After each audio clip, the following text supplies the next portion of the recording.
오늘은 2021년 10월 3일 오순절 후 19째 주일입니다. 그리고 10월의 성찬으로 함께 예배하는 주일입니다. 이 시간 하나님 앞에 신령과 진리로 감사의 예배를 드리겠습니다.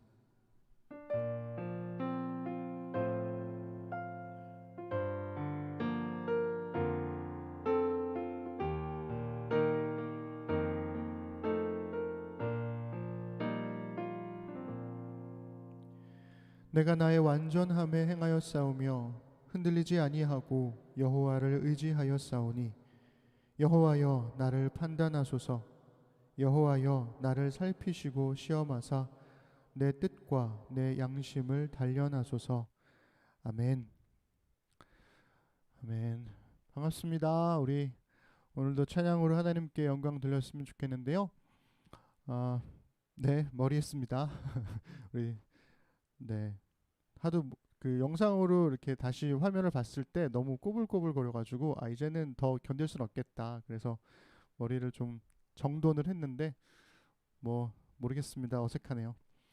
네, 그건 그렇고 우리 함께 각 가정에서 기쁨으로 우리 하나님 찬양했으면 좋겠습니다. 우리 예배 자리에 나오신 우리 모든 심는 사람들이 한 마음으로 우리 한 하나님을 찬양하십시다.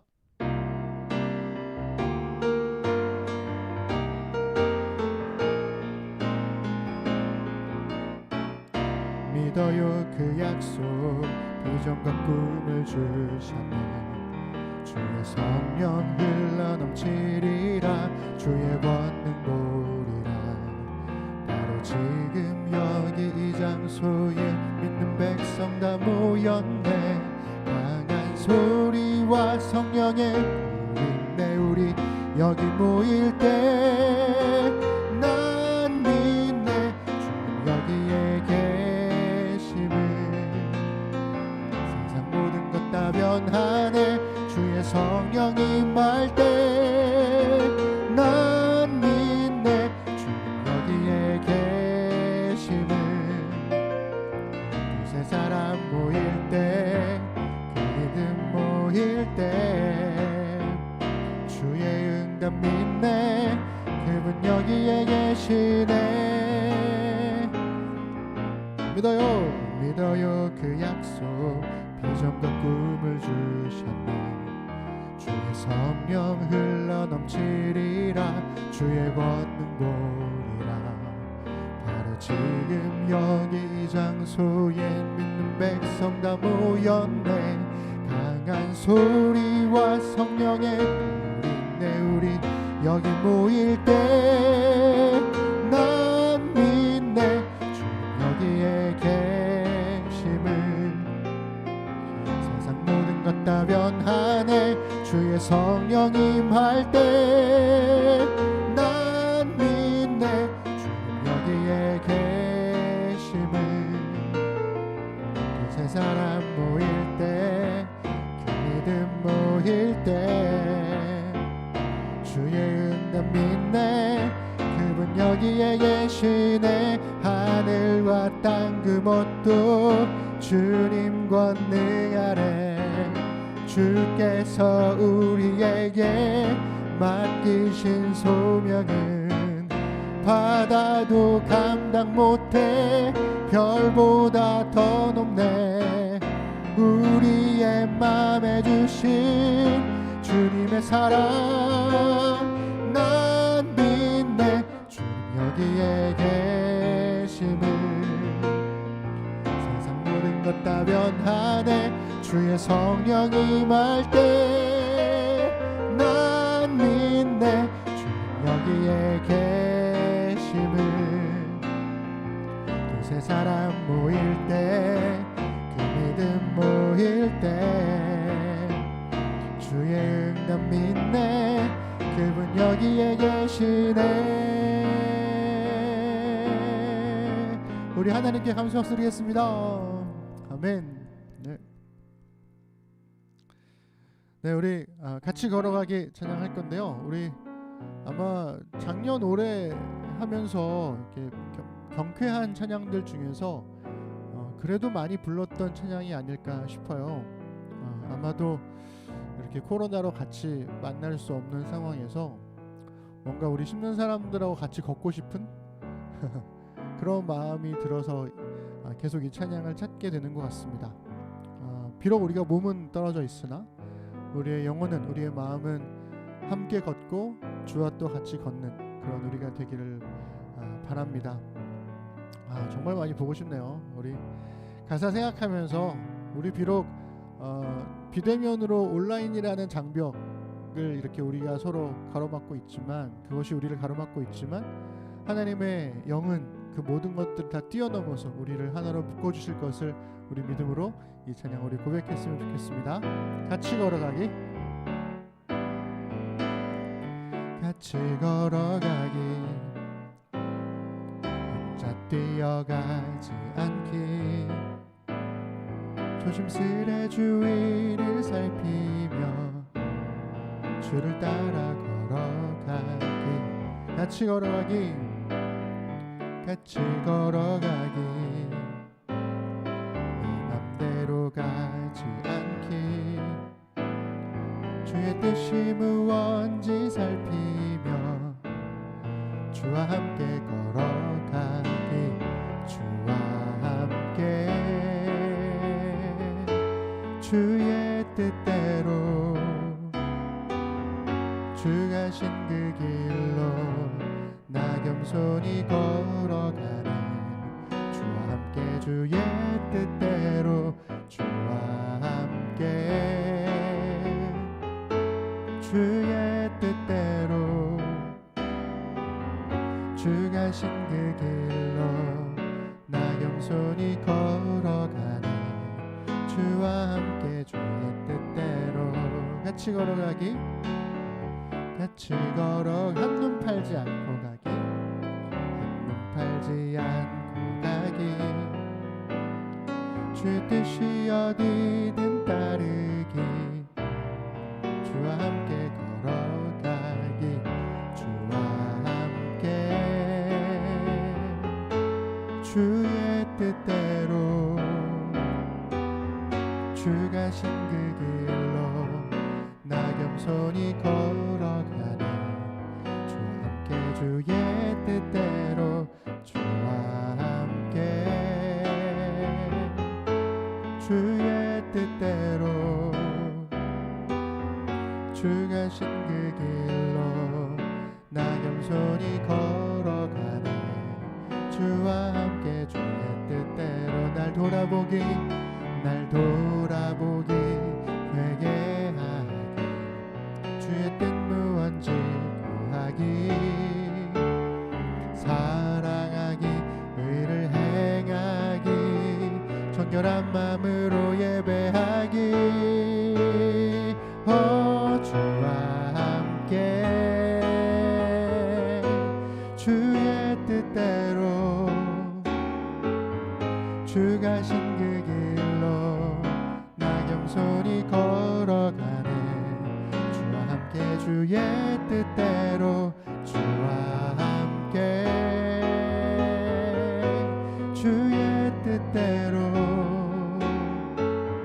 주 가신 그 길로 나 겸손히 걸어가네.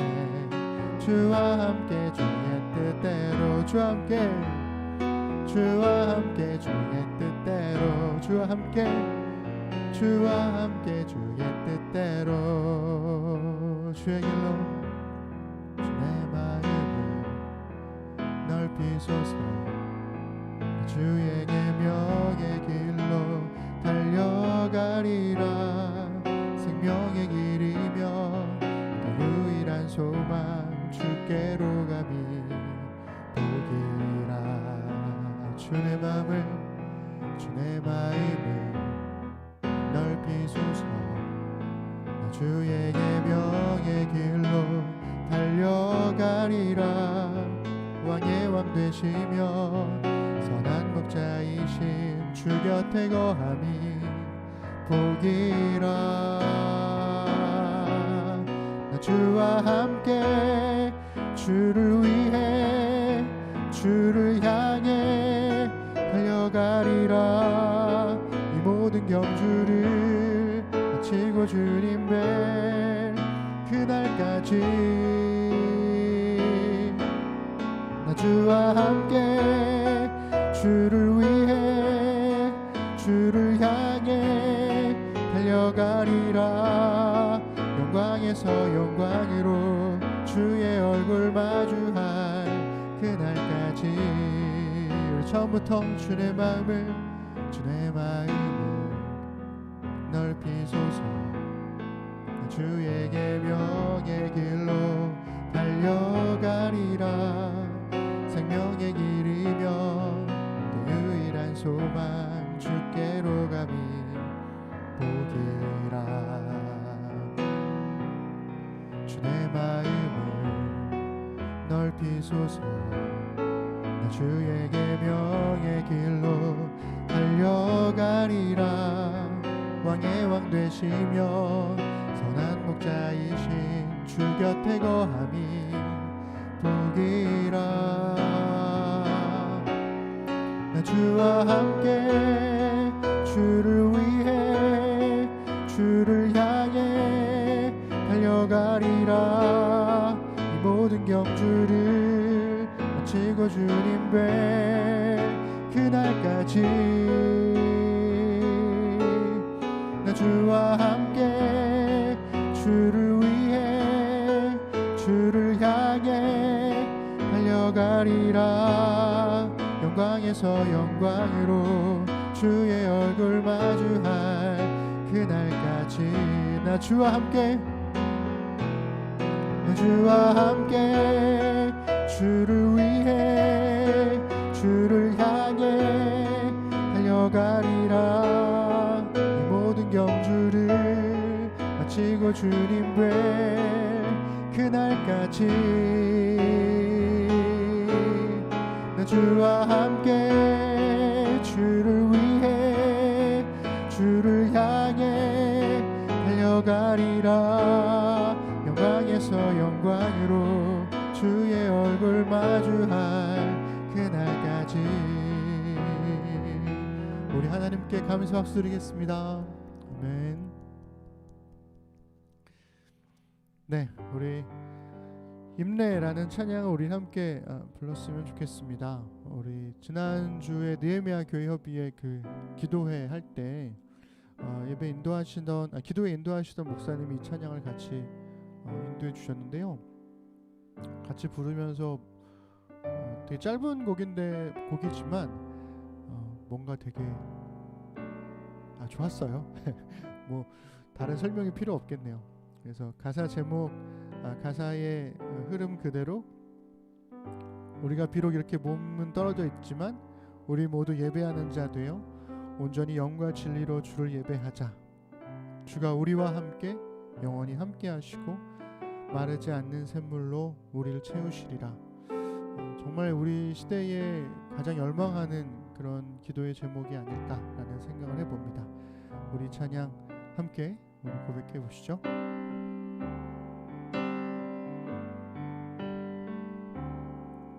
우리 모두 예배하는 자 되어 온전히 영과 진리로 주를 예배하자.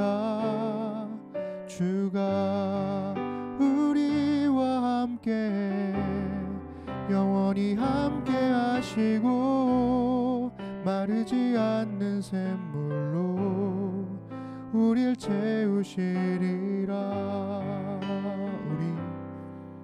우리 모두 예배하는 자 되어 온전히 영과 진리로 주를 예배하자. 주가 우리와 함께 영원히 함께 하시고 마르지 않는 샘물로 우릴 채우시리라.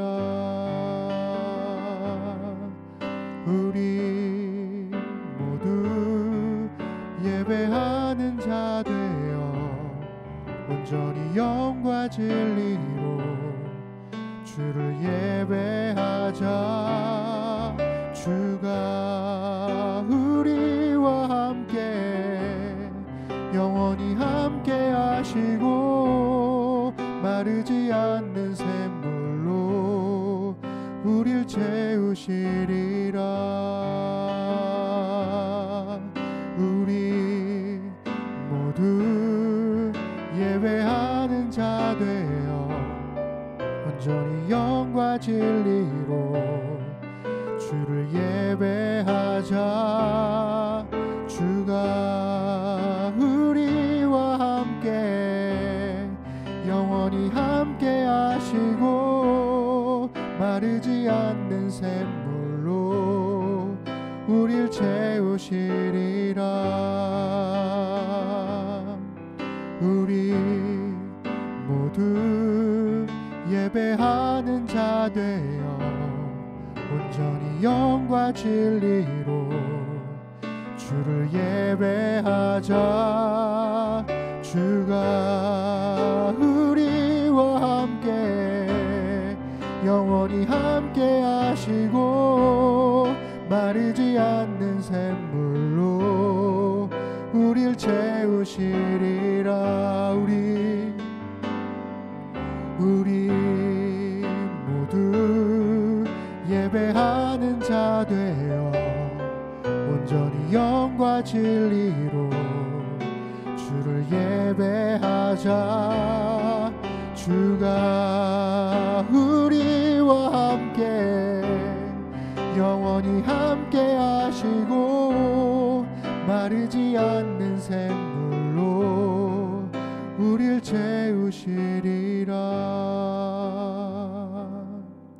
우리 모두 예배하는 자 되어 온전히 영과 진리로 주를 예배하자.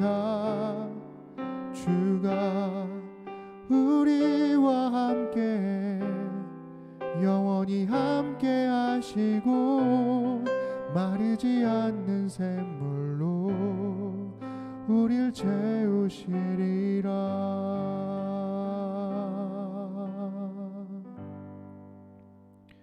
우리 시간 함께 드리는 기도하겠습니다. 우리 공동체 예배를 통해서 우리가 주의 말씀을 받고 주의 말씀을 따라 사는 일상의 예배로 주님께 영광 돌리는 우리가 되기를 기도하십시다. 날마다 새로운 하루를 창조하시는 하나님의 시선으로 세상과 나를 바라볼 수 있도록 기도합시다. 모든 게 처음일 수밖에 없는 위드 코로나 시대로의 전환을 안정적으로 이뤄낼 수 있도록 우리 정부의 노력과 국민들의 참여가 있도록 기도합시다. 두려움을 이용해서 사람 위에 군림하는 교회가 아닌 예수님의 말씀으로 사람을 섬기기 위해 사람을 위해 섬기는 한국교회가 될 수 있도록 기도합시다. 미얀마와 아프가니스탄을 위해서 계속 기도해 주십시오. 어제 뉴스를 보니까 미얀마에서는 이제 군부와 또 정부군 사이에 내전이 이제 가속화되고 있다고 합니다. 많은 희생자들이 민간인들이 다칠 수밖에 없는 그런 상황인데요. 우리 위해서 같이 기도해 주시면 좋겠습니다. 우리 취업 준비하고 있는 수철 형제와 또 임용시험 준비하는 소연자매 둘의 길을 열어주시고 또 우리 또 새로운 도전들을 하고 있는 우리 심는 사람들의 삶의 길들을 열어주시기를 기도합시다. 우리 설아가 집 근처의 병설 유치원으로 전원을 하게 되었습니다. 금요일부터 지난주 그저께죠. 금요일부터 가게 되었는데요. 낯선 환경에 잘 적응할 수 있도록 그래서 자녀를 생각하는 부모의 마음이 우리 불안에서 소망으로 바뀔 수 있도록 우리 위해서 그리고 이거 기도 제목들 외에도 생각나는 기도 제목들이 있으면 우리 함께 기도합시다. 기도하겠습니다. 전능하신 아버지 하나님, 우리 공동체가 심는 사람들이 각자의 가정에서 각자 하나님을 예배하고 있으나 우리의 영과 우리의 마음은 한 성령 안에 한 주님을 섬기며 예배하고 있음을 고백합니다. 예배를 통해서 주의 말씀을 받고 주의 은혜를 누리며 그 말씀을 따라서 살아가는 일상의 예배로 주님께 다시 영광을 돌릴 수 있는 우리가 되도록 주님 붙들어 주옵소서. 우리 심는 사람들의 일거수일투족을 다 아시는 주님, 우리는 비록 서로를 볼 수 없으나 하나님께서 각자의 삶에 채우실 주의 은혜를 기억합니다. 주님, 소망하오니 우리 각자의 심는 사람들 속에 주의 은혜와 인도하심이 변함없이 함께하도록 주님 인도하여 주옵소서. 어제와는 전혀 다른 새로운 하루를 날마다 창조하시는 주님, 창조 이래 하늘은 한 번도 똑같은 적이 없고 바다도 같은 적이 없음을 고백합니다. 우리에게 주어지는 매일의 삶도 너무나 비슷한 것 같으나 주님은 우리에게 늘 새로운 하루를 창조하고 계십니다. 그 하나님의 시선으로 세상을 바라보고 우리를 바라볼 수 있도록 도와주셔서 세상과는 다른 하나님 그런 그리스도인의 삶을 살아갈 수 있도록 주님 우리를 붙들어 주옵소서. 하나님 모든 게 처음일 수밖에 없어서 실수가 있고 시행착오가 있을 수밖에 없는 위드 코로나 시대로의 전환을 우리는 맞이하게 될 것입니다. 그러나 하나님 변화의 두려움을 갖기보다 변화로 인한 도전들이 우리 안에 있도록 도와주시고 안정적으로 이뤄낼 수 있는 정부의 노력과 국민들의 참여가 있도록 주님 함께 해주셔서 힘든 때이지만 이때를 잘 이겨낼 수 있도록 주님 인도하여 주옵소서. 하나님 사람들의 마음이 위축되고 또 어려움이 있을 때 하나님 종교는 늘 사람들의 마음속에 도사리고 있는 두려움을 이용해서 자신들의 입속을 챙기곤 했습니다. 그러나 주님 한국교회가 이제 더 이상 두려움을 이용해서 사람 위에 군림하는 교회가 아니라 주의 말씀을 따라 사람을 위해서 섬기는 한국교회로 변화될 수 있도록 또한 그런 교회가 점점 더 많아질 수 있도록 하나님 인도하여 주옵소서. 말 그대로 두려워하지 말라 말씀하신 예수님의 말씀을 따라 살아가는 그리스도인들로 살아가도록 붙들어 주옵소서. 미얀마 아프가니스탄을 위한 기도가 계속되고 있습니다. 하나님 우리의 뉴스와 기억에서는 잊혀져 갈지 모르지만 하나님은 그 땅을 기억하고 계시고 그 땅을 품고 계심을 기도합니다. 하나님 내전이 가속화되면서 많은 민간인들이 또한 피해를 입게 될 것입니다. 2차 세계대전 때보다 훨씬 더 많은 희생자들이 매년 하나님 속출하고 있음을 우리가 잊지 않기를 원합니다. 수많은 어려움들과 또 답답함 가운데 사람들의 욕망을 뛰어넘는 하나님의 평안이 그 땅 가운데 임하도록 붙들어 주시고 이를 위해 우리가 함께 외면하지 아니하고 기도할 수 있도록 주님 붙들어 주옵소서. 하나님 시험과 취업을 준비하는 우리 수철 형제와 또 소연 자매 있습니다. 주님 얼마나 떨리고 두려울까요? 하나님 그 마음의 두려움들과 답답함 불안함들을 주님께서 하나님 끌어안아 주시고 붙들어 주셔서 흔들림 없이 주어진 삶의 길에 뚜벅뚜벅 앞으로 걸어나갈 수 있도록 주님 붙들어 주옵소서. 변치 않으시는 주님의 손길과 은혜가 하나님 그 마음속에 함께하여 주시기를 소망하며 기도하오니 주님 붙드시고 삶의 길을 열어주시길 소망합니다. 더불어서 하나님 우리 설아가 병설 유치원으로 전원을 하게 되었습니다. 익숙했던 길과 익숙했던 선생님들, 익숙했던 친구들과는 다르게 낯선 장소로 낯선 사람들을 만나게 될 것인데 또 한 번의 변화 앞에 하나님 주님께서 선한 길로 이끌어 주시고 설아가 우리 잘 적응할 수 있도록 주님 붙들어 주셔서 부모의 마음에 다시금 평안함이 임하도록 인도하여 주옵소서. 하나님 이외에도 우리 또한 새로운 삶의 변화를 또 경험하고 있는 우리 힘든 사람들이 있습니다. 각자의 삶 속에 하나님께서 함께 하시는 은혜가 있도록 도와주시고 낯선 상황들을 불안해하기보다 낯선 상황 속에서 함께 하시는 주로 인한 하나님 모험과 또한 기대감이 더욱더 풍성하게 넘칠 수 있는 우리 힘든 사람들로 인도하여 주옵소서. 하나님 오늘은 성찬으로 주님을 예배합니다. 주님 우리의 가운데 함께 해주시고 변함없는 주의 말씀과 은혜가 우리를 채워줄 수 있도록 성찬을 통해 은혜를 허락하여 주옵소서. 감사드립니다. 예수님의 이름으로 기도드립니다. 아멘. 네, 우리 10월의 성찬을 우리 함께 하도록 하겠습니다. 각 가정에서는 어제 말씀드린 대로 성찬을 위한 간단한 준비를 해주시면 좋겠습니다. 심는교회는 성찬을 할 때 아이들까지 모두가 다 성찬에 참여하는 것을 허용하고 있습니다. 세례자들만 성찬을 보통 참여하지만 값없이 주신 주님의 몸과 피를 우리가 사람이 막을 수 없다, 이런 고백으로 저희는 함께 성찬을 참여하고 있는데요. 그러니만큼 비록 이 빵과 포도주가 주님의 몸과 피를 상징하는 것이긴 하지만 그러나 그것을 우리가 믿음으로 빵을 나누고 잔을 나눌 때 우리에게 베풀어 주신 주님의 그 희생과 그 사랑, 그것을 우리가 기억하고 마찬가지로 우리도 또한 우리 곁에 가정들과 가족과 이웃들을 위해서 우리의 몸을 쪼개고 우리의 피를 나누겠다는 그런 신앙 고백으로 성찬을 드리고 있는 것입니다. 내게 베푸신 주의 사랑이 다른 사람들에게도 흘러갈 수 있도록 그런 마음으로 함께 성찬에 임해 주시기를 부탁드립니다. 제가 재정의 말씀을 읽겠습니다. 온 땅에 충만하신 그리스도를 믿음으로 비대면 성찬에 임하실 주의 사랑을 고백합니다. 우리를 위해 주의 몸을 주시고 주의 피를 나누신 예수 그리스도의 사랑을 성찬을 통해 우리의 몸과 마음에 채웁니다. 각 가정에서 빵과 잔을 마심으로 주의 십자가와 부활 그리고 다시 오심을 선포하오니 우리의 고백을 받아주소서. 그리스도께서 죽으심으로 우리의 죄를 용서하셨습니다. 그리스도께서 부활하심으로 우리에게 새 생명을 주셨습니다. 그리스도께서 다시 오심으로 우리의 소망이 되셨습니다. 아멘. 네, 우리 배찬을 하도록 하겠습니다. 우리가 나누는 빵은 주님의 몸으로 맺는 새 언약입니다. 주님께서 자신의 몸을 우리에게 주신 것처럼 우리도 자신의 몸을 서로에게 내어줍시다. 아멘. 이제 주님의 몸을 받겠습니다. 우리가 나누는 잔은 주님의 피로 맺는 새 언약입니다. 주님께서 자신의 보혈을 우리에게 주신 것처럼 우리도 자신의 생명을 서로에게 내어줍시다. 아멘. 이제 주님의 보혈을 받겠습니다. 우리가 가정에서 한 분께서 우리 빵과 잔을, 빵을 먼저 나누시고 그 다음에 우리 잔을 나눠주시기를 바랍니다.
네, 우리 감사의 기도를 함께 하겠습니다. 사랑의 주님, 우리가 이 성찬에 참여함으로 주의 사랑을 닮아가며 예수님처럼 서로 사랑하겠다고 고백했습니다. 우리 입술의 고백이 손과 발에 담긴 마음으로 서로의 삶에서 드러나게 하소서. 예수님처럼 끝까지 사랑함으로 서로를 용서하고 예수님처럼 먼저 다가감으로 은혜를 베풀며 예수님처럼 착한 행실로 세상에 선을 행하여 하나님 아버지께 영광 돌리는 삶을 살게 하소서. 예수님 이름으로 기도합니다. 아멘. 네, 우리 씹는 사람들 소식 전하겠습니다. 거리두기 4단계 방역 지침에 따라서 유튜브 실시간 예배로 드리고 있습니다. 오늘은 매월 첫 주에 있는 성찬으로 함께 예배 드리고 있습니다. 오늘은 신구 형제와 또 승현 자매가 예배를 섬겨주고 있는데요. 이따가 예배 축도 끝나고 그때 얼굴을 공개하도록 인사드리도록 하지요. 예배 후에 10월의 소그룹 모임 가이드를 단톡방에 올리도록 하겠습니다. 서로 소식도 전하고 또 함께 온 오프라인으로 만나서 기도와 교제를 나눠주시면 좋겠습니다. 다음 주에는 9월의 목회 재정 보고가 있을 예정입니다. 관심을 갖고 읽어주시고요. 좋은 의견과 제안들이 있으면 단톡방에 올려주시면 감사하겠습니다. 네, 우리 지하자매 커플이죠. 우리 지하자매와 그 형제 이름이 심재석 형제라고 하네요. 그래서 우리 16일 토요일부터 우리 지하재석 커플의 결혼 예비 학교가 약 5주간 진행될 예정입니다. 그리스도인의 결혼 생활에 대한 좋은 배움과 도전이 있을 수 있도록 기도해 주시면 좋겠고요. 특별히 우리 재석 형제는 그 교회를 아마 가본 적이 없지 않을까라는 생각이 드는데 그래서 좀 많이 뭐랄까요? 좀 부담스러울 수도 있겠다 이런 생각도 해보게 되는데 일단 좋은 시간 될 수 있도록 위에서 기도해 주시면 감사하겠습니다. 말씀 묵상 시즌 6번째 열왕기 하라가 드디어 11일 월요일부터 시작이 됩니다. 저희가 말씀 묵상 시즌 5를 열왕기 상으로 하고 난 다음에 한 2달 정도 이제 쉬고 다시 이제 6번째 시즌을 하게 되는데요. 뭐 다는 아니겠지만 기다려 주신 분들이 있을 거라고 믿고 또 실제로 그렇다는 이야기도 들었어서 저도 좀 설레는 마음으로 조금씩 준비를 해 가고 있습니다. 이 썸네일은 우리 보미자매가 또 멋지게 그려주었고요. 사실은 첫 번째 썸네일은 제 얼굴이 들어가 있는 썸네일을 보미자매가 보내줘가지고 제가 경기를 일으키며 제발 내 얼굴은 빼달라 그래서 이렇게 우리 씹는 사람들의 사진 그림이 있는 썸네일로 바뀌었습니다. 네, 그려주셔서 감사드리고요. 이번 주에 화요일날 우리 5일은 찬민 형제 생일이고요. 9일에는 진영 자매의 생일입니다. 우리 생일 축하드립니다. 네, 생일 축하요. 네, 생일날에 또 많이 축하해 주시기를 바라고 또 내일이죠. 내일이 또 그 대체 휴무일이라고 하니까 또 좋은 축제의 생일이 되기를 그렇게 바라는 마음이 있습니다. 네. 그리고 한 가지만 더 말씀을 드리면 지난주에 그런 얘기를 들었어요. 그러니까 저희가 실시간으로 예배를 드릴 때 TV로 이 예배를 드리면 이 실시간 영상을 보면 건반 소리가 거의 안 들리고 제가 거의 뭐 이렇게 무반주로 찬양하는 것처럼 소리가 들린다고. 근데 또 이제 아이패드나 뭐 그런 핸드폰으로 보면 또 그렇지는 않다고 하고 또 TV로 녹화된 거를 나중에 틀어보면 또 잘 나오긴 하거든요. 그래서 그런 이야기가 있어서 실시간으로 TV를 보실 때는 반주 소리가 안 들리는 건가 이런 얘기들이 좀 있었습니다. 그래서 고민이 좀 많이 되는데 혹시나 우리 씹는 사람들 중에 TV로 예배를 드리시는 분들이 계시면 TV로 할 때랑 패드로 할 때랑 차이가 있는지 그러니까 녹화된 거 말고 실시간으로 예배를 드릴 때 그런 차이가 있는지에 대한 피드백을 주시면 저희도 좀 왜 그런지 이유를 좀 찾아보고 다 그런 건지 아니면 몇 가정만 그런 건지 뭐 좀 알려주시면 감사하겠습니다. 네, 오늘 하나님 말씀 보시죠. 오늘은 마태복음 5장 21절부터 34절 말씀을 우리 함께 읽겠습니다. 제가 좀 우리 아이들을 위해서 천천히 읽어드릴게 좀 길긴 하지만 읽어드리겠습니다. 옛사람에게 말한 바 살인하지 말라.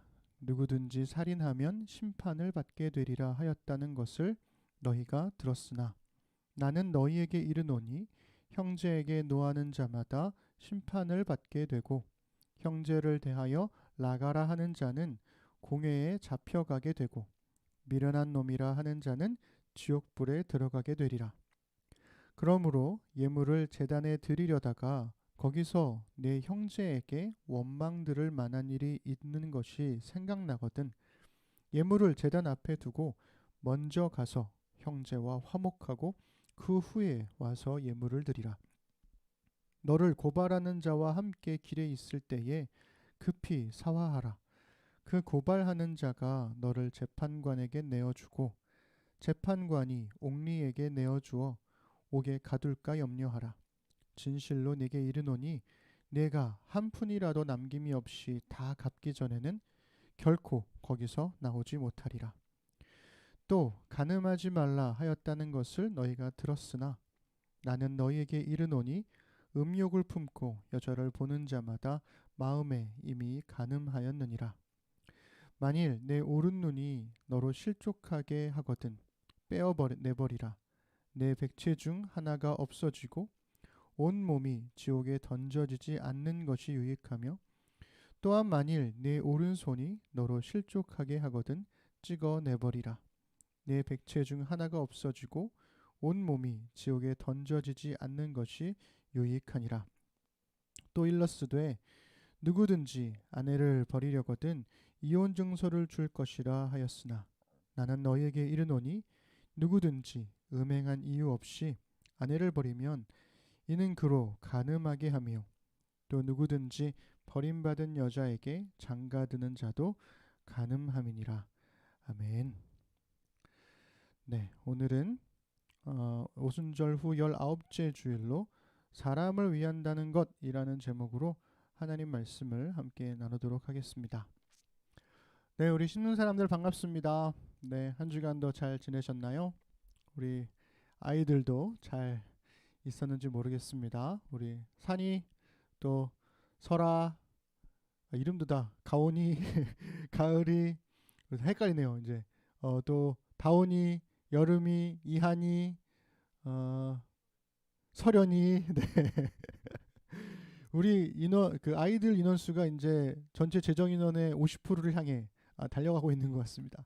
네, 다들 잘 지내고 있죠? 반갑습니다. 네, 오늘은 사람을 위한다는 것이란 제목입니다. 제목만 봐도 눈길을 확 끄는 책들이 있습니다. 그래서 책 제목은 좋은데 내용은 별로인 책들도 꽤 있고요. 제목만큼이나 내용도 확실히 좋은 책도 있죠. 반대도 있고요. 그런데 눈길을 확 끄는 제목의 책인데 읽기가 꺼려지는 책도 가끔 만나게 됩니다. 저한테는 최근에 이 생명가격표라는 책이 그랬어요. 제목도 제목이지만 이 사람에게 바코드를 부착해 놓은 이 표지 이거는 단번에 눈길을 사로잡았습니다. 이 책의 부제가 뭐냐면 각자 다른 생명의 값과 불공정성에 대하여 이죠. 그러니까 딱 제목만 봐도 어떤 내용이겠다 이런 느낌이 확 오죠. 근데 쉽사리 책을 읽기는 좀 꺼려지는 왠지 우리 사회의 민낯을 보게 될 것만 같은 그런 두려움이 있었습니다. 이 책의 저자는 미국 사회를 배경으로 하고 있는데요. 9.11 테러 당시에 희생자들에게 책정된 이 보상금으로부터 두 가지 문제를 제시합니다. 하나는 9.11 테러 희생자들에게 책정된 보상금들이 인종과 나이와 직업에 따라서 차등 지급되었다는 거예요. 다른 하나는 왜 9.11 테러 희생자들에게만 보상금을 주는가? 이 두 가지 질문을 던집니다. 그러니까 9.11 테러 이전과 이후에 어떤 사건에서도 희생자들에게 미국이라는 나라가 보상금을 주진 않았거든요. 그러니까 총기 사고나 이런 것들이 나면 보통 미국 사회는 기부금을 사람들이 내서 그것으로 이제 나눠주곤 했는데 9.11 테러만큼은 특별하게 나라가 보상금을 책정했다는 거죠. 이것이 마치 그 정치적 특혜는 아닐까도 생각해 봐야 한다라는 문제 제기를 하고 있습니다. 그래서 이 책의 저자는 경제적 가치를 기준으로 이 생명값을 정하고 있는 미국 사회의 뿌리 깊은 사고방식에 대해서 이거 이래도 괜찮은 건가? 이렇게 질문을 던지면서 문제를 제기하고 있죠. 책의 서두에 저자가 이런 문제 제기를 그래서 하고 있습니다. 우리 함께 읽어볼게요.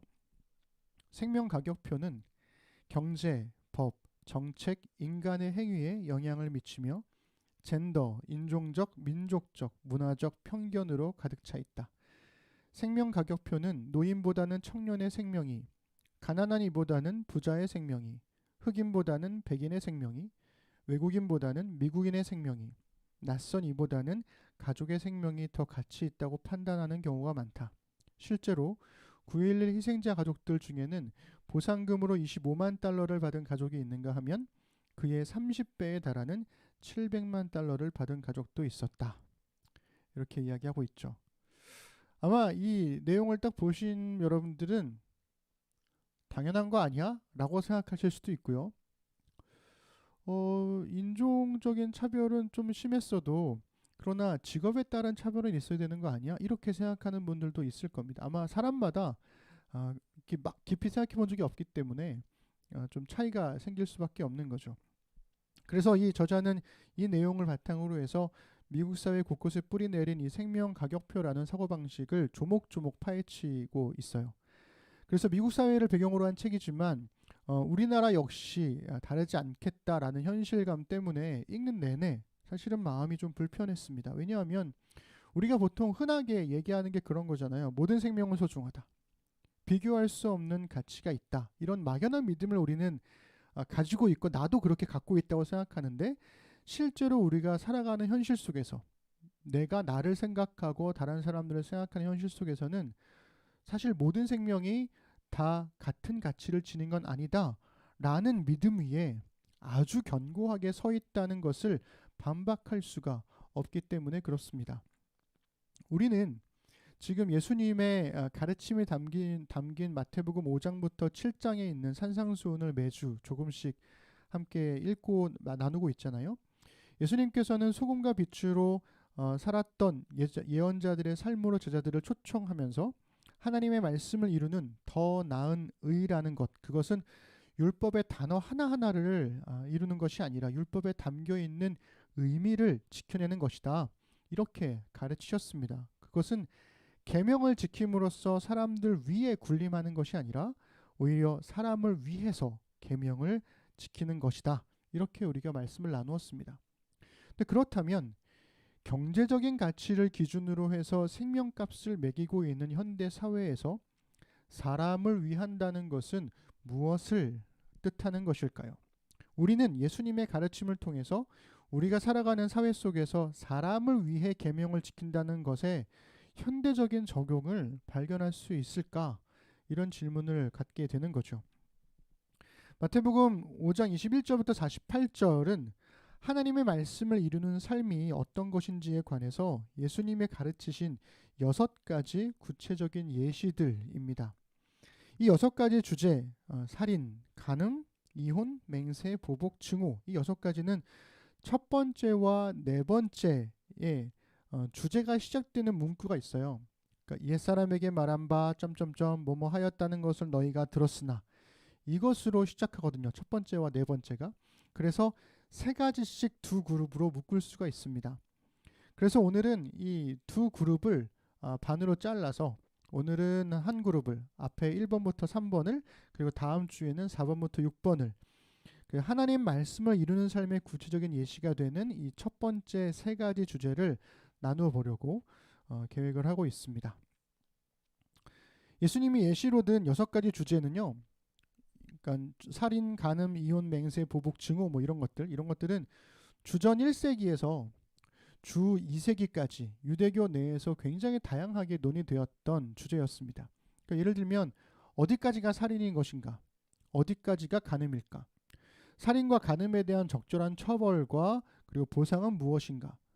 이런 것들. 그래서 구약의 율법을 어떻게 그 당시에 신약 시대에 사람들에게 적용하는 것이 적절한가에 관한 학문적이고 종교적인 논의가 굉장히 많이 있었다는 거죠.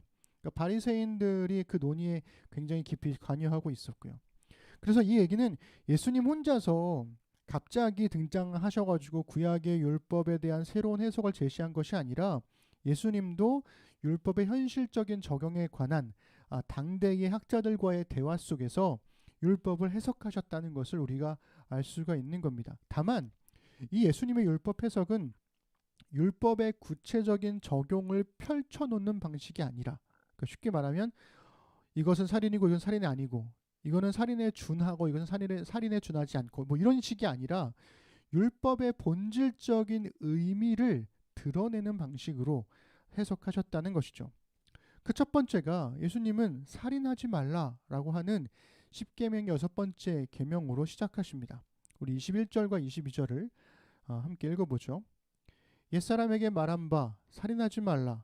누구든지 살인하면 심판을 받게 되리라 하였다는 것을 너희가 들었으나 나는 너희에게 이르노니 형제에게 노하는 자마다 심판을 받게 되고 형제를 대하여 나가라 하는 자는 공회에 잡혀가게 되고 미련한 놈이라 하는 자는 지옥불에 들어가게 되리라.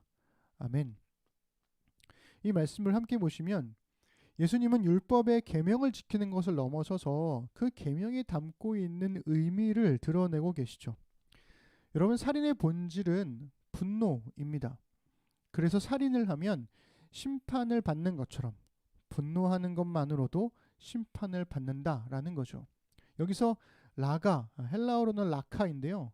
이 라카는 바보, 돌대가리 뭐 이런 뜻이 있어요. 그래서 아람어 레카를 직접 헬라어로 음역한 욕설이었습니다. 이 랍비 문헌들, 당시의 여러 문헌들에서도 욕설로 자주 등장하는 말이 라카입니다. 그리고 이 미련한 놈이라고 번역한 이 모레라는 헬라어 단어는 반역자 혹은 이단자를 뜻하는 아람어였던 모라나 혹은 히브리어 모레를 헬라어로 그대로 음역한 것이죠. 그래서 문제는 이 두 가지 욕설이 우리가 느끼기에는 뭐 바보, 뭐 돌대가리, 뭐 이런 거 우리가 그냥 애교스럽게 하는 욕설 이렇게 우리가 생각할 수 있으니까 뭐 이 정도의 욕설 가지고 뭐 심판을 받고 하나 뭐 이렇게 우리 생각하잖아요. 그런데 이 두 욕설이 우리 문화와는 비교도 되지 않을 정도로 당시의 아람어 문화권에서는 실제로 살인을 불러일으킬 만큼 굉장히 모욕적인 욕설이었다는 거죠. 그렇기 때문에 이 각 단어들의 의미를 파헤치며 비교하는 것, 이건 좀 무의미합니다. 그러니까 라카는 무엇이고 모레는 무엇이고 뭐 이런 거죠. 살인과 분노는 같고요. 라카와 모레도 같습니다. 그러니까 심판을 받는 것과 공회에 잡혀가는 것, 그리고 심지어 지옥불에 들어가는 것도 같죠. 여기서 지옥으로 번역된 헬라어 게엔나라고 하는 말은 흰놈 계곡이라는 뜻, 그러니까 예루살렘을 감싸고 있는 여러 가지 두 개의 계곡이 있는데 그 중에서 하나의 계곡이 흰놈 계곡이거든요.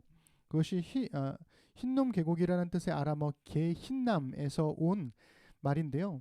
예루살렘의 남서쪽에 자리 잡고 있는 이 계곡은 구약 시대에는 이 몰렉이라는 이방 신에게 인신 제사, 그러니까 사람을 제사로 드렸던 장소이기도 했고, 훗날에는 여기가 이제 예루살렘의 쓰레기 소각장이 되었어서 여기서 이제 뭐 쓰레기도 소각하고 여러 처형된 시체들도 소각하고, 그래서 항상들 불과 연기가 타올랐던 곳이었습니다. 그래서 이 계곡에서 끊임없이 타오르고 있는 이 불이 이 심판의 결과, 즉 지옥불을 영상시켰다는 것이죠.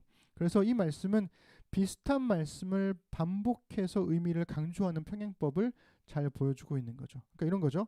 살인하면 심판, 분노하면 심판, 라가 공회, 그 다음에 모래 지옥불. 그래서 이 평행법을 통해서 의미를 강조해주고 있는 것입니다.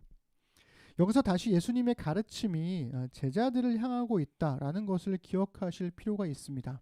예수님의 가르침은 가르침을 따르는 이 제자들이 가져야 할 이 더 나은 의라고 하는 것, 그것은 살인하지 말라는 계명을 지키는 것을 넘어서 분노를 품지 말라는 계명의 본질을 기억하는 거예요. 그러니까 예수님의 제자들은 살인만 안 하면 괜찮아라는 수준을 넘어야 한다는 거죠. 살인을 하지 않았어도 형제에 대해서 분노하는 것도 멈춰야 한다는 것입니다.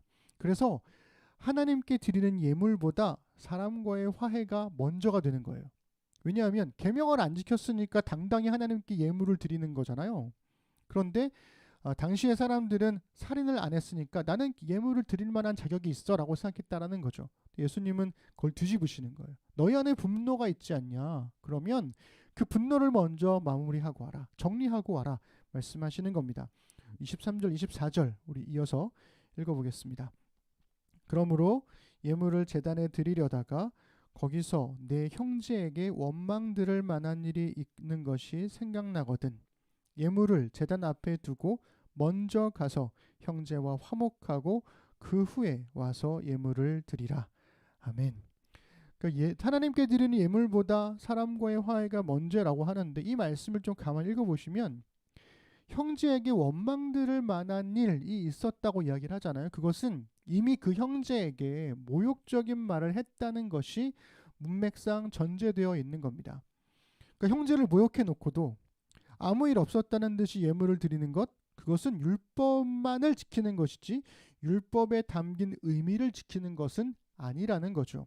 사람을 먼저 지키고 그 다음에 율법을 이어 지켜야 한다는 것입니다.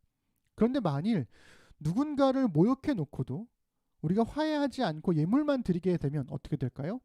훗날 그 사람을 향했던 이 분노와 욕설과 모욕이 구체적인 고발로 되돌아오더라 라는 겁니다. 25절 26절 우리 읽겠습니다. 너를 고발하는 자와 함께 길에 있을 때에 급히 사화하라.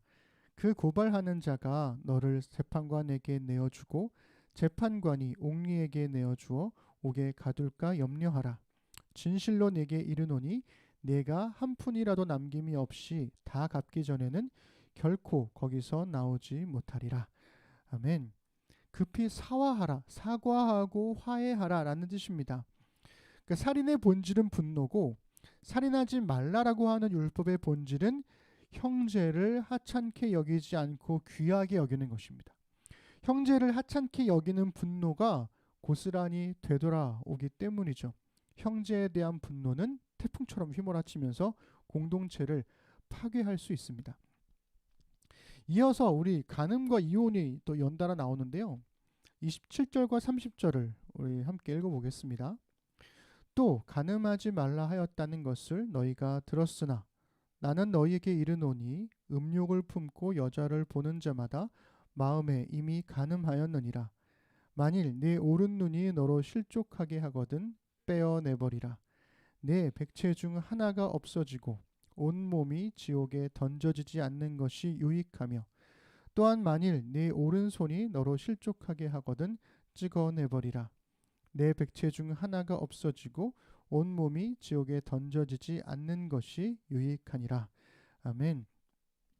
이 말씀 우리 그 숱한 그리스도인 청소년 남자들을 괴롭혔던 말씀이죠. 예수님은 10계명의 6번째 계명이었던 살인하지 말라에 이어서 7번째 계명인 간음하지 말라라고 하는 말씀의 의미도 다릅니다. 이 말씀이 무수히 많은 남성 그리스도인들을 절망하게 했던 이유는 간음하다라고 하는 행위를 넘어서 이 간음의 본질을 다루고 있기 때문에 그렇다는 거죠. 본래 이 탐심을 금하는 계명은 10계명의 10번째 계명에서도 다뤄지고 있습니다. 그러니까 내 이웃의 것을 탐하지 말라. 그 이웃의 것 안에는 아내도 있고 자녀도 있고 재산도 있고 집도 있고 뭐 다 들어가 있는 거죠. 근데 이 10번째 계명에서는 이미 누군가의 아내가 된 여자를 탐하는 것을 금지하고 있어요. 10계명에서는. 그런데 예수님은 모든 여성을 대상으로 하고 있습니다. 여기에는 누군가의 아내가 된 여자만을 다루고 있지 않아요. 그래서 어떤 여자건 간에 이 여성을 욕망의 대상으로 삼아서는 안 된다라고 말씀하시는 겁니다. 이런 관점은요, 당시의 남성 중심의 유대교 사회에서는 굉장히 파격적인 해석이었죠. 즉, 간음의 본질이 뭐냐? 그것은 탐욕이다. 그리고 이 간음하지 말라는 율법의 본질은 여성을 탐욕의 대상으로 하찮게 여기지 않고 귀하게 대해야 한다는 것입니다. 여자를 이 성적 탐욕의 대상화로 삼는 행위는 어디서 시작하나요? 눈에서 시작해서 손으로 실행되죠. 예수님께서 눈이 범죄하면 빼어버리고 손이 범죄하면 잘라버리라고 과격하게 말씀하신 것도 바로 이러한 이유 때문에 그렇습니다. 근데 이 과격성은 이러한 계명의 준엄함을 강조하기 위한 과장법이기도 하죠. 그래서 이어지는 이혼에서도 같은 맥락을 이야기하고 있습니다. 우리 31절과 32절 우리 함께 읽겠습니다. 또 일러스되 누구든지 아내를 버리려거든 이혼 증서를 줄 것이라 하였으나 나는 너희에게 이르노니 누구든지 음행한 이유 없이 아내를 버리면 이는 그로 간음하게 하며 또 누구든지 버림받은 여자에게 장가드는 자도 간음함이니라. 아멘. 여러분, 우리가 오해하지 말아야 될 건 성경은 이혼을 장려하지 않고 허용하죠. 이건 되게 중요한 이야기입니다. 우리 사회도 그렇잖아요. 이혼을 장려하지는 않습니다. 그래 너도 뭐 다 이혼하세요. 뭐 마음이 좀 별로면 그냥 바로 이혼하세요. 이렇게 장려하는 문화는 아니잖아요. 약간 좀 꺼려하고. 장려하지 않지만 허용은 하죠. 그러니까 이 얘기는 이혼을 당연하게 여기는 풍속은 거부한다는 거예요. 반면에 이혼을 허용하고 있다라고 하는 것은 이혼할 수밖에 없는 현실들이 있잖아요.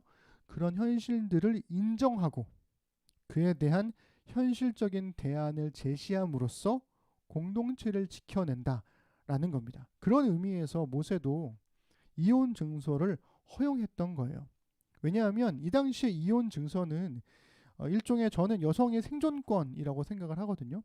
왜냐하면 이혼 증서를 씀으로써 이 여성은 다른 남자에게 결혼을 할 수 있었고 결혼함으로써 자신의 생계를 보장받을 수 있었죠. 그러니까 고대 사회에서 이혼당한 여성이 홀로 살아갈 수 있는 방법은 많지가 않았습니다. 학자들은 대부분 매춘 이외에는 별로 없었다라고 이야기하기 때문에 이혼 증서를 가지고 있느냐 가지고 있지 않느냐에 따라서 다른 남자와의 재혼을 통한 생존권을 누릴 수 있느냐 없느냐가 달려 있었다는 거예요. 문제는 이 이혼과 이혼 증서가 전적으로 유대교 남편의 권한에 있었다는 것입니다.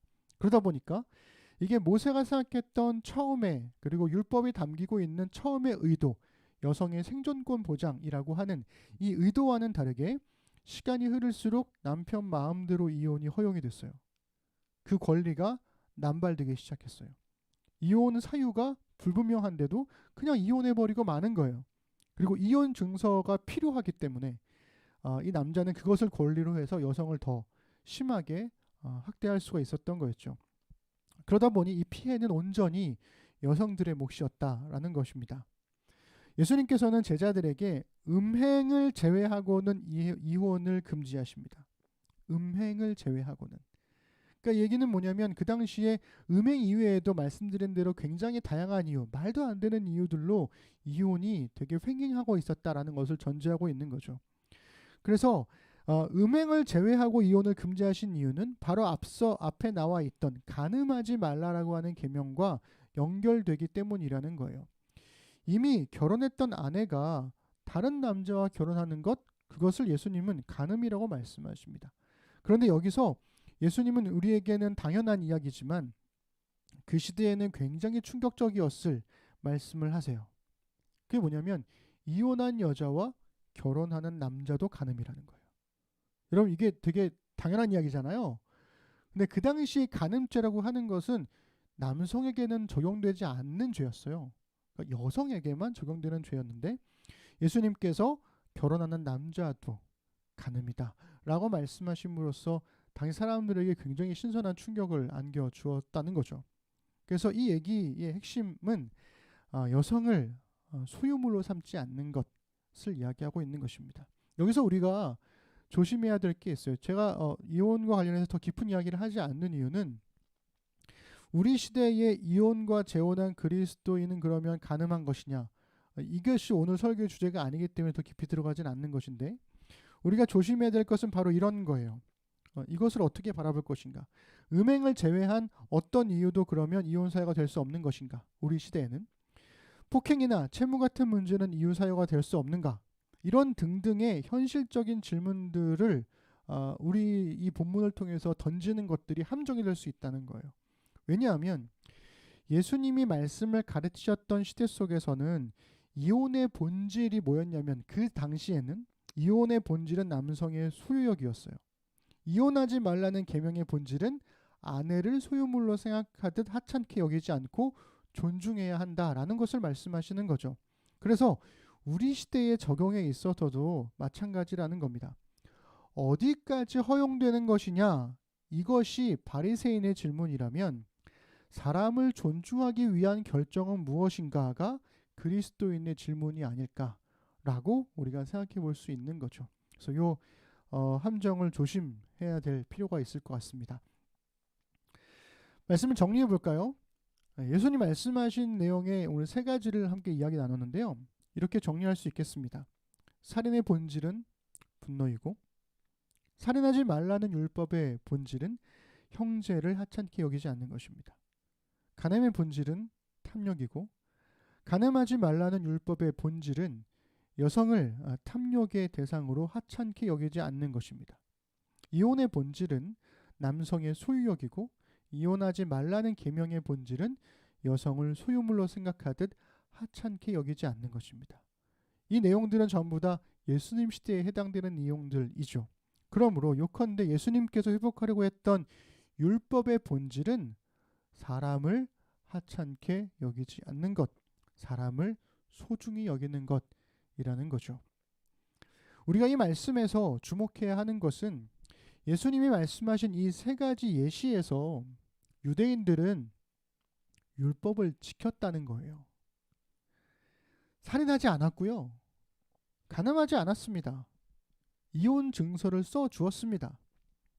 그런데 예수님 보시기에는 너희들은 분노했고, 너희들은 탐욕했고, 너희들은 사람을 소유의 대상으로 삼았지 않느냐. 율법의 계명으로는 죄를 짓지 않았지만 율법에 담긴 의미, 즉 사람을 소중히 여기는 마음은 무너뜨렸지 않냐.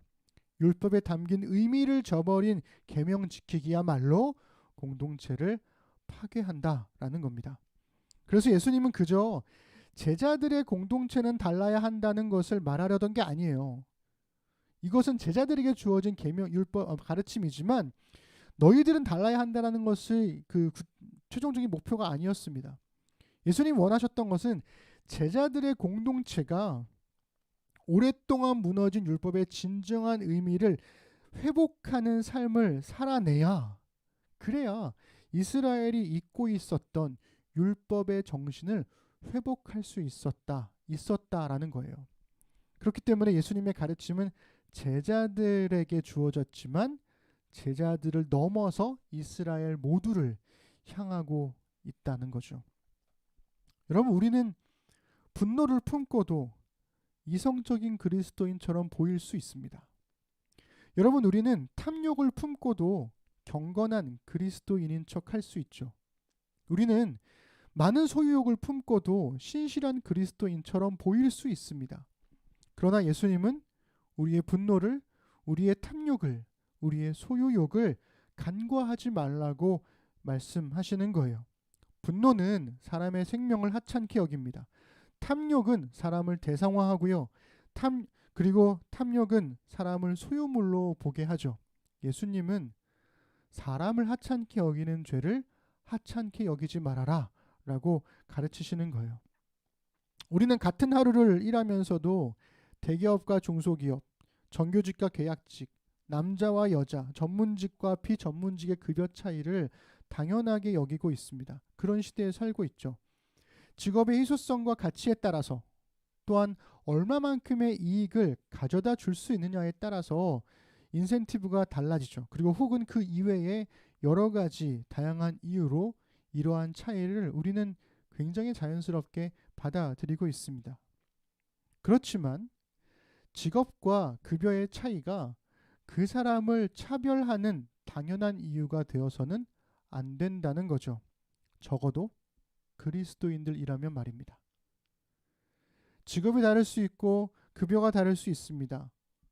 가지고 있는 집의 크기와 자동차가 다를 수 있죠. 그러나 그것이 그 사람을 차별하는 이유가 되어서는 안 된다라는 거죠. 우리는 매주 예배를 드리고 씨앗 헌금을 드리고 나눔과 봉사활동을 하는 그리스도인들입니다. 그렇지만 그렇다 할지라도 나와는 다른 사람을 하찮게 여기는 마음은 예수님의 말씀대로 심판을 받게 되죠. 나도 모르게 누군가를 하찮게 여겼던 마음이 있다면 우리 오늘 예수님의 말씀 앞에 겸손히 회개하십시다. 모든 생명이 다 같은 생명은 아니야. 동등한 가치가 있는 것은 아니야 라고 말하는 세상 속에서 하나님 앞에 모든 생명은 다 소중하다라는 것을 드러내는 삶을 살았으면 좋겠습니다. 기도하겠습니다. 하나님 감사합니다. 오늘도 주시는 말씀을 통해서 우리의 삶을 돌아보고 우리의 현실을 돌아보았습니다. 시대가 악해서 우리가 직업과 급여의 차이를 마치 그 사람을 함부로 대해도 된다는 듯이 그렇게 바라보고 있는 것은 아닌지, 그러한 익숙함이 너무나 당연해서 머리로는 모든 생명은 귀하다라고 말하면서도 손과 발과 눈과 삶으로는 넌 나와 달라, 나는 너와 다르지 라는 생각으로 사람들을 대하고 있는 것은 아닐까 돌아보게 합니다. 사람을 귀하게 여기는 것, 그것이 분노를 멈추는 길이고 탐욕을 멈추는 길이고 그리고 소유욕을 그치는 일이 될 수 있습니다. 주님, 그리스도인이기에 예수님이 말씀하신 그 가르침에 귀를 열고 마음을 열고 삶을 다해 그 말씀을 따라 살아가도록 우리를 붙들어 주옵소서. 감사드립니다. 예수님의 이름으로 기도드립니다. 아멘. 일상으로의 기도하겠습니다. 설교를 듣고 각자에게 주신 하나님 말씀을 자신의 말로 바꾸어서 일상으로의 기도로 적어보시고 묵상해 보겠습니다.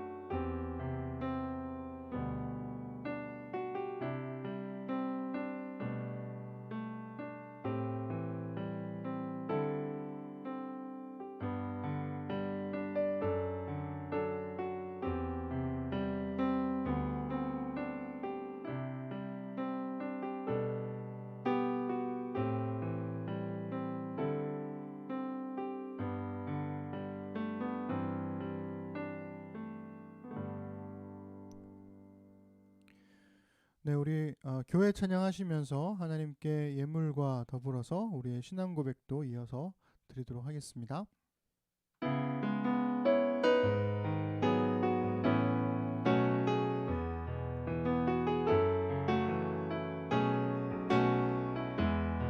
사람이 넘치기보다 사람이 넘치기보다 사랑이 넘치는 교회 섬김을 원하기보다 섬김의 기쁨 알아가는 교회 세상이 주목하기보다 주님이 주목하는 교회 화려한 겉모습보다 중심이 주를 향한 교회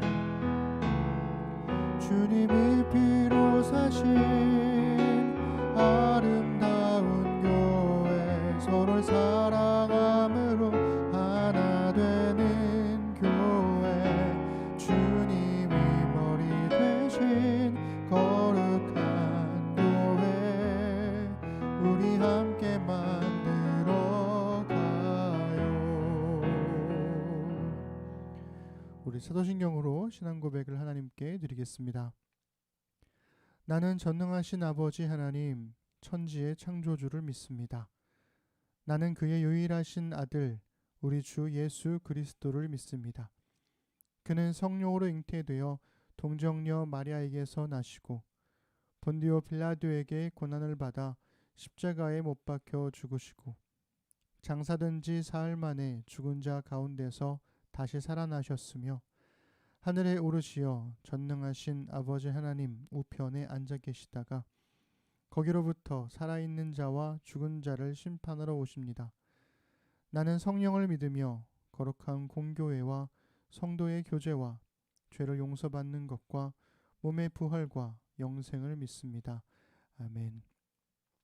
하나님, 이 시간 주신 말씀을 따라 함께 살아갈 날들을 신실하게 살겠다는 의미로 헌금을 드리고 신앙을 고백했습니다. 말씀이 삶으로 배어나와 우리 삶의 자리에 은혜의 흔적이 남게 하소서.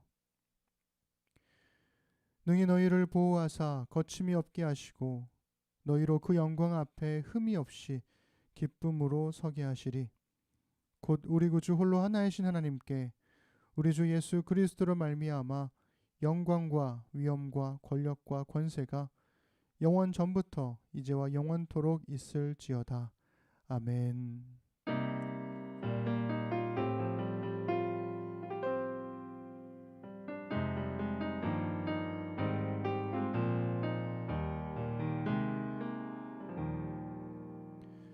우리 예배를 받으신 하나님 앞에 우리 감사의 예배 박수를 드리겠습니다. 네.